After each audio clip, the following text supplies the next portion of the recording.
আমি বলেছি যে তিনি বিদ্রোহ করেছেন, বেওকুফরা বুঝেছে তিনি স্বাধীনতা ঘোষণা করেছেন। এরা ইংলিশটা বুঝে না, উনি ঢাকা বিশ্ববিদ্যালয়ের ইংরেজি শিক্ষকদেরকে রেফার করেছেন। এরপরে তিনি বলেছেন যে না, আমার কাছে এগুলা সংরক্ষিত আছে, পয়সাও লাগবে না, আমি দেখাই দিব, চলে আসো আমার বাড়ি। আসসালামু আলাইকুম ওয়া রাহমাতুল্লাহ। আলহামদুলিল্লাহ রাব্বিল আলামিন ওয়াসসালাতু ওয়াসসালামু আলা রাসূলিহিল কারীম ওয়া আলা আলিহি ওয়া সাহবিহি ওয়া আহলি বাইতি আজমাইন। বাংলাদেশ জামাত ইসলামী ঢাকা মহানগরীর দক্ষিণ শাখা কর্তৃক আয়োজিত মহান স্বাধীনতা ও জাতীয় দিবস উপলক্ষে গুরুত্বপূর্ণ এই আলোচনা সভার সম্মানিত সভাপতি, সম্মানিত প্রধান বক্তা, ৭১-এর রণাঙ্গনের বীর যোদ্ধা এবং অন্যতম সেনানায়ক, লিবারেল ডেমোক্রেটিক পার্টির সম্মানিত চেয়ারম্যান জনাব ডক্টর কর্নেল অলি আহমদ বীর বিক্রম, বাংলাদেশ জামাত ইসলামীর সম্মানিত সেক্রেটারি জেনারেল সহ সিনিয়র নেতৃবৃন্দ, সম্মানিত সুধীমণ্ডলী, সহকর্মীবৃন্দ, সাংবাদিক বন্ধুগণ, আমি আমার বক্তৃতার সূচনায় এই মহান দিবসকে সামনে রেখে প্রিয় দেশবাসী এবং প্রবাসে অবস্থানরত সমস্ত বাংলাদেশি ভাই বোনদেরকে স্বাধীনতা ও জাতীয় দিবসের আন্তরিক শুভেচ্ছা জ্ঞাপন করছি। গভীর শ্রদ্ধা নিবেদন করছি ৭১-এর মহান মুক্তিযুদ্ধে বুক চিতিয়ে এই দেশবাসীর অধিকার আদায়ের জন্য যারা লড়াই করেছিলেন, যারা নিহত হয়েছিলেন, আল্লাহ তাদেরকে শহীদ হিসাবে কবুল করুন। যারা আহত পঙ্গুত্ব বরণ করেও হার মানেননি, আল্লাহ তাআলা দুনিয়া এবং আখিরাতে তাদেরকে উচ্চ মর্যাদা দান করুন। প্রিয় দেশবাসী, স্বাধীনতা একটা জাতির কত বড় সম্পদ, এটা স্বাধীন জাতি বুঝে না, পরাধীন জাতি এটা বুঝে। আমাদের পূর্বপুরুষেরা ১৯০ বছর যখন স্বাধীনতা হারিয়ে গোলামির জিঞ্জিরে আবদ্ধ ছিলেন, তারা তখন অনুভব করেছিলেন স্বাধীনতা কি জিনিস। তাদের এই আন্তরিক আকুতি, তাদের সংগ্রামী প্রয়াস, তৎকালীন নেতৃবৃন্দের বিচক্ষণতা, দূরদর্শিতার ফলে আমরা একটা দেশ পেয়েছিলাম। আমাদেরকে আশ্বস্ত করা হয়েছিল লর্ড কেলেঙ্গে পাকিস্তানের নামে যে এই দেশে কোনো ধরনের বৈষম্য থাকবে না, ন্যায় বিচার কায়েম হবে এবং মানুষ একটি স্বাধীন দেশের নাগরিক হিসাবে সম্মানের সাথে বসবাস করবে। এ লক্ষ্য অর্জিত হয়নি, পদে পদে লঙ্ঘিত হয়েছে, যার কারণে ৭১-এর মুক্তিযুদ্ধ অনিবার্য হয়ে উঠেছিল। তবে হ্যাঁ, এই যুদ্ধের আগে একটা সাধারণ নির্বাচন হয়েছিল, এটা মার্শাল ল গভর্নমেন্টের আন্ডারে, ওইটাও কোনো সংবিধানের আন্ডারে হয়নি। মার্শাল ল যখন জারি থাকে, সংবিধান তখন সাসপেন্ড থাকে, সামরিক ফরমানের মাধ্যমেই হয়েছিল। কিন্তু জনরায়কে পাকিস্তানি শাসক গোষ্ঠী এবং সামরিক বাহিনী তারা সম্মান দেখাতে ব্যর্থ হয়েছিল। বরঞ্চ জনরায়কে অগ্রাহ্য করে বিপুল জনমানুষের আকাঙ্ক্ষাকে তারা গুলি আর বুলেট দিয়ে, ব্যানর দিয়ে তারা দমিয়ে রাখতে চেয়েছিল। নির্বিচারে মানুষ খুন করেছে, মানুষের ইজ্জত লুণ্ঠন করেছে, সম্পদ ধ্বংস করেছে, দেশকে পোড়ামাটির দেশে পরিণত করেছে। কিন্তু সকল নির্যাতন চালিয়েও মানুষের আকাঙ্ক্ষাতে তারা দমিয়ে রাখতে পারেনি। শেষ পর্যন্ত দেশ স্বাধীন হয়েছে। আরেকবার সেই লড়াকু সমস্ত যোদ্ধাদেরকে অন্তরের অন্তঃস্থল থেকে গভীর কৃতজ্ঞতা জ্ঞাপন করছে, যারা আমাদের জন্য একই মানচিত্রকে স্বাধীনতার মূঢ়কে উপস্থাপন করেছেন, যারা আমাদেরকে একটি সম্মানজনক পতাকা হাতে তুলে দিয়েছে। এই পতাকা এবং মানচিত্রের হাত ধরে বাংলাদেশটা বদলে যাওয়া উচিত ছিল, কিন্তু না, বোতল পরিবর্তন হয়েছে, ভিতরের জিনিস পরিবর্তন হয়নি। এক এক করে ৫৪ বছর বিদায় নিয়েছে, আমরা আগামীকাল ৫৫তম বছরে ইনশাল্লাহ পা দেব একটা জাতি হিসাবে। দ্বিতীয় বিশ্বযুদ্ধের পর জাপান কি অবস্থায় ছিল সবাই জানেন, কিন্তু মাত্র ৩ বছরের মাথায় তারা বিশ্বকে চমকে দিল। তারা বিশ্বের সর্ববৃহৎ ইলেকট্রোমেকানিক্যাল ইন্ডাস্ট্রি মিৎসুবিশি চালু করে বিশ্বকে জানাই দিল যে জাপান ঘুমিয়ে পড়ে নাই। সেই জাপান সেখান থেকে বের হয়ে আসতে পারল, বের হয়ে এসে এখন বিশ্বের একটি উন্নত মর্যাদাশীল জাতি হিসেবে নিচেরা দাঁড়াতে পারল। এই অঞ্চল দুইবার স্বাধীনতা অর্জন করার পরেও আমরা কেন পারলাম না? এই না পারার কারণ আমাদের সাধারণ জনগণ নয়, এই না পারার কারণ হচ্ছে নেতৃত্বের ব্যর্থতা, লোভ, অদূরদর্শিতা এবং সীমাহীন দুর্নীতি। দুর্নীতি শুধু টাকা পয়সা হাত লাগলে হয় না, হ্যাঁ এটাও দুর্নীতি। সবচেয়ে বড় দুর্নীতি হচ্ছে মানুষের অধিকার হরণ করা, অযোগ্য লোকদেরকে যোগ্য জায়গায় বসিয়ে দেওয়া, যোগ্যতা সম্পন্ন লোকদেরকে অপমান করে তাড়িয়ে দেওয়া, এটি হচ্ছে সবচেয়ে বড় দুর্নীতি। দুর্নীতির এই বিষ বাষ্প যতক্ষণ পর্যন্ত সমাজ থেকে বিদায় না নেবে, আমাদের সমাজ স্বাধীনতার কাঙ্ক্ষিত সুফল ভোগ করতে পারবে না। এরপরে তার মুখেই শুনলেন, আমি বলার পরে তো হইচই পড়ে গেছিল। আমি বলেছি যে তিনি বিদ্রোহ করেছেন, বেওকুফরা বুঝেছে তিনি স্বাধীনতা ঘোষণা করেছেন। এইটা নিয়ে কি যে হইচই। তিনি অবশ্য বলেছেন অনেক সময় এরা ইংলিশটা বুঝে না, উনি ঢাকা বিশ্ববিদ্যালয়ের ইংরেজি শিক্ষকদেরকে রেফার করেছেন। এরপরে তিনি বলেছেন যে না, আমার কাছে এগুলা সংরক্ষিত আছে, পয়সাও লাগবে না, আমি দেখাই দিব, চলে আসো আমার বাড়ি। জানবে না, বুঝবে না, তার আগে চায়ের কাপে ঝড় তুলবে। কেন তুলে জানেন? মূল ইস্যুকে চাপা দেওয়ার জন্য তুলে। দেখেন না, সম্প্রতি একটা ঘটনা, আমাদের এই ঈদ উপলক্ষে আমরা একটা রিসেপশনের আয়োজন করেছিলাম।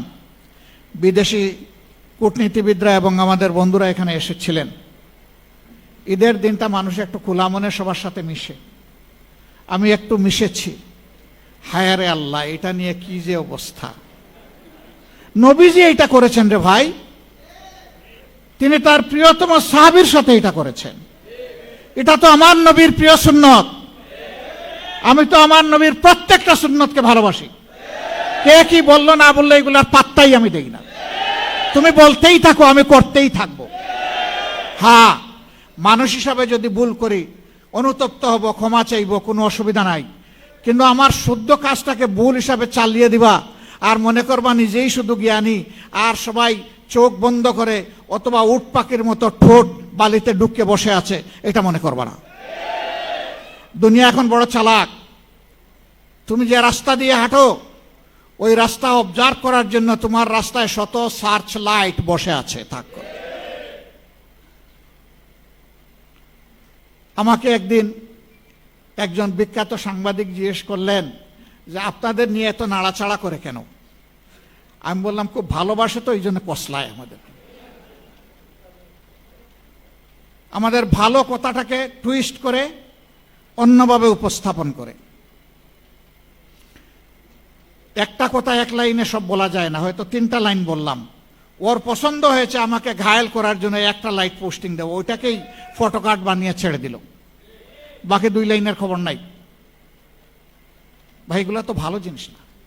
আমরা জানি আমাদের সাংবাদিক বন্ধুরা এগুলা করতে চান না, তাদেরকে করানো হয়, করতে বাধ্য করা হয়। এত রক্ত, 71-এর ত্যাগ, 24-এর ত্যাগ, এই সবগুলো তো ম্লান হয়ে যাবে যদি ভালোকে ভালো হিসাবে পুরস্কৃত করা না হয় আর মন্দকে যদি দমন করা না হয়। আমরা কি দেখছি? আমরা দেখছি পরিবর্তিত বাংলাদেশ। শাসন ক্ষেত্রে শাসক বদলেছে, কিন্তু শোষণের ধারা বদলায়নি। ইতিমধ্যে যে সমস্ত লক্ষণ ফুটে উঠেছে আপনারা সবাই পরিষ্কার। সর্বশেষ যেটা পেরেক মারা হচ্ছে, একটা গণতান্ত্রিক ধারা চালু হোক, এই জন্য এই নির্বাচনের ফলাফল নিয়ে আমাদের অনেক কষ্ট আছে। সব কষ্ট চেপে আমরা বলেছি আমাদের দেশটা গণতান্ত্রিক ট্রেন হিসাবে রেল লাইনের উপরে উঠুক, চলুক, সামনের দিকে চলুক, আস্তে আস্তে ঠিক হয়ে যাবে। তো উঠায় দিলাম। এই উঠায় দেওয়ার পরে এখানে প্রশাসক, ওখানে প্রশাসক, ওখানে প্রশাসক, এটা কি? এটা তো সংবিধান বিরোধী। পরিষ্কার আপনি সংবিধানের কথা বলতেছেন, ওই সংবিধানেই তো লেখা আছে স্থানীয় সরকারের সকল স্থলে একমাত্র নির্বাচিত প্রতিনিধিরাই তারা দায়িত্ব পালন করবেন। তো এদেরকে কে নির্বাচন করলো? এরা দলীয় আনুগত্যের ভিত্তিতে বিভিন্ন জায়গায় লোকদেরকে বসিয়ে দেওয়া হচ্ছে, জাতির গাড়ে চাপিয়ে দেওয়া হচ্ছে। আমরা এগুলা মানি না। আপনি সংবিধানের এক অংশ মানবেন, আর এক অংশ মানেন না। ভারী মজা। একটা অর্ডারের ভিত্তিতে দুইটা ভোট একই দিনে হয়েছে। আপনি গোশত মানেন, কিন্তু জুল খাইতে রাজি না। একই তরকারি, একই বাসনে পাকানো হয়েছে, গোশতটা খেয়ে নিলেন, বলতেছেন জুলটা হারাম। তো ওই গোশত তো জুলের ভিতরে পাকানো হয়েছে, তাইলে এই গোশত হালাল হয় কিভাবে? ওইটাও হারাম।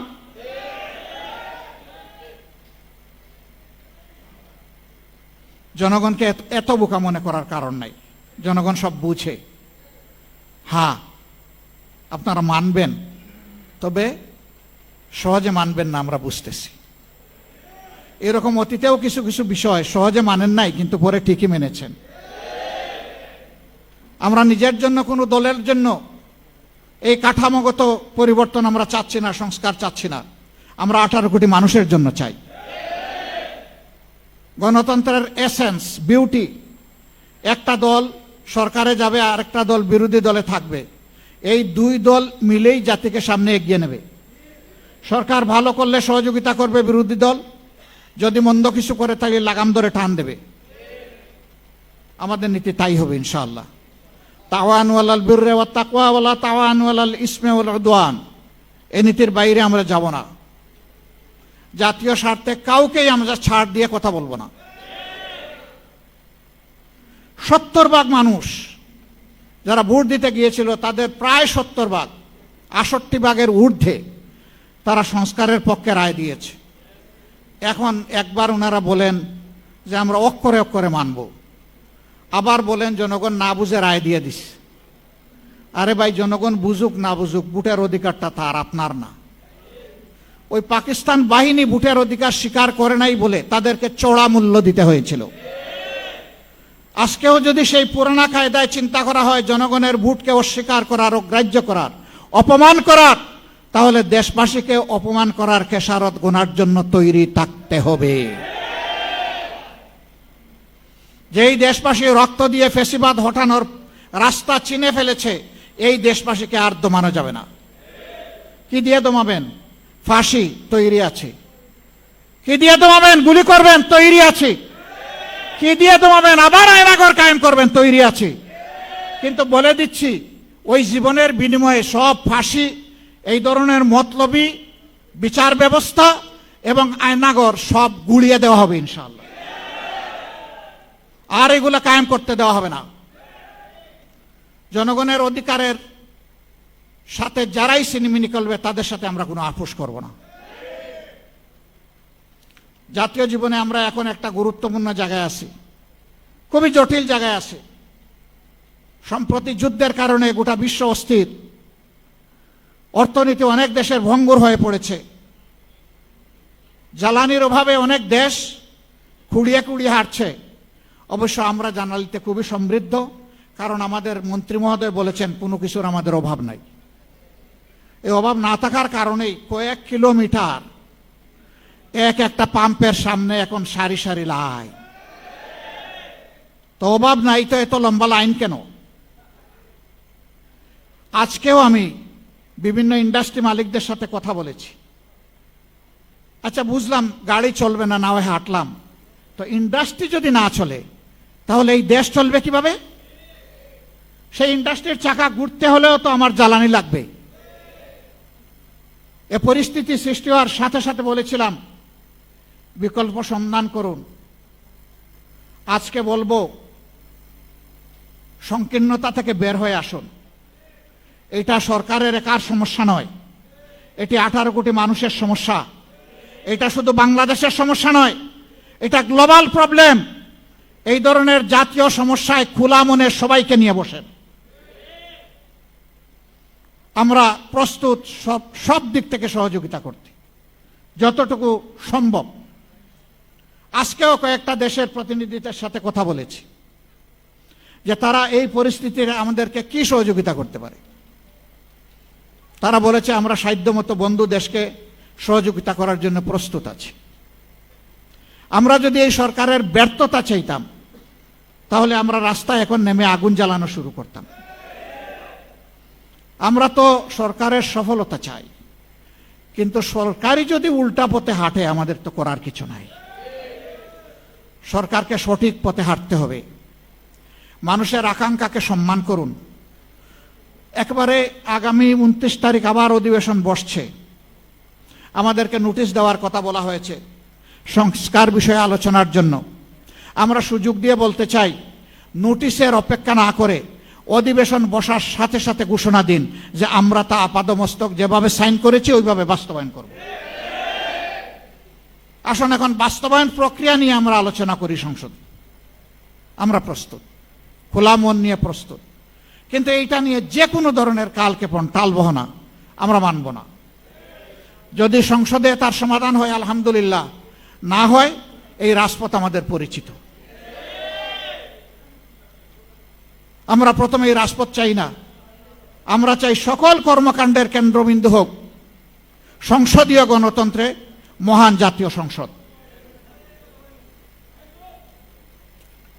সম্মানিত ভাইরা, কেউ কেউ বলেন 72-এর সংবিধান পরিবর্তন করা যাবে না। আমি জিজ্ঞেস করি, 72-এর সংবিধান শেখ মুজিব কি রক্ষা করেছিলেন? 72-এর সংবিধানটা কি বাকশাল ছিল? 72-এর সংবিধানটা কি বহুদলীয় গণতন্ত্র নিষিদ্ধ ছিল? যে শেখ মুজিব নিজেই 72-এর সংবিধানকে জাগায় রাখলেন না, আপনি নতুন প্রেমিক কোত্থেকে আসলেন? জিয়াউর রহমান সাহেবকে এই সংবিধান পরিবর্তন করেন নাই? মরহুম নেতা MK আনোয়ার এই জাতীয় প্রেস ক্লাবের এই হলে বসে তিনি একটা আলোচনার সময় বলেন নাই যে জনগণের সরকার কায়েম হলে এই সংবিধানকে আমরা ছুঁড়ে ডাস্টবিনে ফেলে দেব? তিনি এইরকমই বলেছিলেন অঙ্গভঙ্গি করে। মরহুমা সাবেক প্রধানমন্ত্রী বিএনপি চেয়ারপারসন বেগম খালেদা জিয়া কি বলেন নাই যে জনগণের সরকার কায়েম হলে এই সংবিধান থাকবে না? তাহলে আপনারা কি তাদের চাইতে বেশি 72 সংবিধান প্রেমিক হয়ে গেলেন? এই সমস্ত জিনিস ভালো না, ভালো লক্ষণ না। জনগণকে মেহেরবানি করে ভুল বুঝবেন না, ভুল বুঝানোর চেষ্টা করবেন না।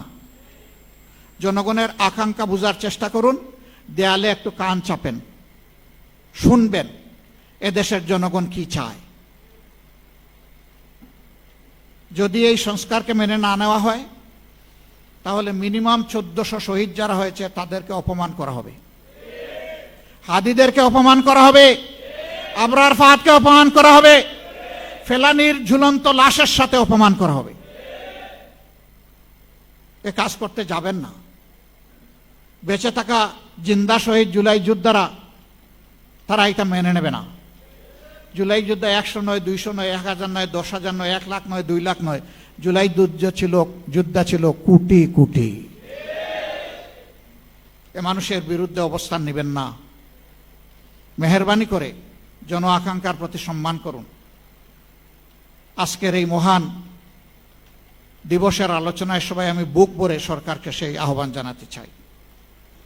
আর জাতীয় জীবনে যে কঠিন সময় এসেছে, খোলা মন নিয়ে উদারতা দেখিয়ে আমাদেরকে ডেপুটি স্পিকার দেওয়ার দরকার নাই। উদারতা দেখিয়ে জাতীয় সমস্যা সমাধানে এক জায়গায় একসাথে বসে এটা সংসদের ভিতরে হবে না, কারণ সংসদের ভিতরে সকল দল প্রবেশ করে নাই। এদেশে যারা অন্যান্য দল আছে তাদের অবদান আছে এই দেশের জন্য, মুক্তিযুদ্ধে আছে, 24-এ আছে, এই তাদের সবাইকে নিয়ে বসে কথা শুনেন, ডিসিশন তো আপনারাই নেবেন, অন্তত খোলা মনে পরামর্শগুলো শুনেন কে কি বলতে চায়। আমি আশা করি জাতিতে উপকৃত হবে এবং আপনারাও দিশা পাবেন ইনশাআল্লাহ।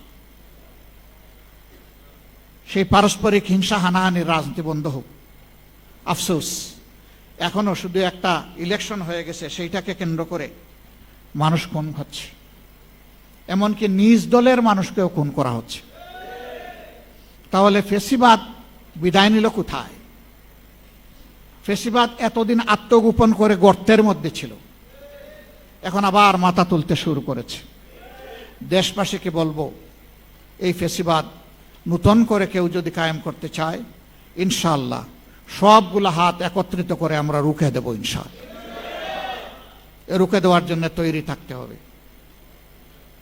আল্লাহ রাব্বুল আলামিন প্রিয় দেশকে হেফাজত করুন, আমাদের স্বাধীনতাকে আল্লাহ অক্ষুণ্ণ রাখুন, আমাদের বীরদেরকে, সকল পর্যায়ের বীরদেরকে আল্লাহ সীমাহীন মর্যাদা দান করুন। প্রিয় দেশের জনগণকে অধিকারের পক্ষে সজাগ থেকে অধিকার আদায় না হওয়া পর্যন্ত লড়াই চালিয়ে যাওয়ার তৌফিক আল্লাহ তাআলা দান করুন। সবাইকে অসংখ্য ধন্যবাদ। আল্লাহ তাআলা আপনাদের সবাইকে সুস্থ রাখুন। প্রিয় দেশবাসী এবং প্রবাসে অবস্থানরত ভাই ও বোনেরা, সবার প্রতি আরেকবার শুভেচ্ছা জ্ঞাপন করে আমার বক্তব্য শেষ করছি। আল্লাহ হাফিজ। বাংলাদেশ জিন্দাবাদ, বাংলাদেশ জামাতে ইসলামী জিন্দাবাদ, বাংলাদেশ অমর হোক। আসসালামু আলাইকুম ওয়া রাহমাতুল্লাহ।